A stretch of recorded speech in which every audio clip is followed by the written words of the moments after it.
भागो भागो भागो सखी, भागो भागो भागो सखी, छोड़ी के नगर है भूत प्रेत संगे अइले गौरा के बार है भूत प्रेत संगे अइले गिरिजा के बार है। भागो भागो भागो सखी, भागो भागो भागो सखी, छोड़ी के नगर भूत प्रेत संगे अइले गिरिजा के बार भूत प्रेत संगे अइले गिरिजा के बार नाही बारे लोटा थारी, नाही बारे घर है, नाही बाटे लोटा थारी, नाही बाटे घर है। भांग धतूर खाए मोरा जीवा जार है, भांग धतूर खाए मोरा जीवा जार है। भांग धतूर लाए कोई नी गुजार है, भांग धतूर लाए कोई नी गुजार है।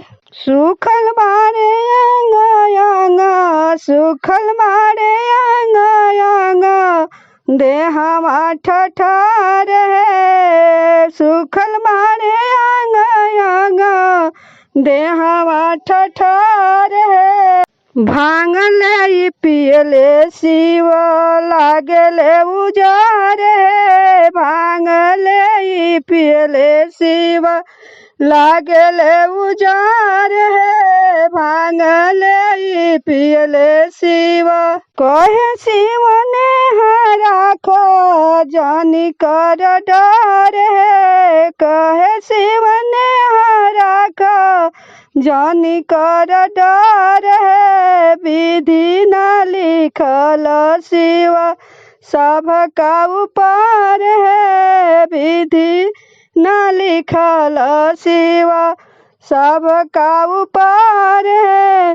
भागो भागो भागो सखी, छोड़ी के नगर है भूत प्रेत संगे अइले गिरिजा के बार है भूत प्रेत संगे अइले। शिव जिसने राखो, शिव जिसने राखो जानी कर डर है। विधि न लिखल शिव सब का ऊपर है, विधि न लिखल शिव सब का ऊपर है। भागो भागो भागो सखी, छोड़ी के नगर भूत प्रेत संगे अइले गिरिजा के बार भूत प्रेत संगे अइले।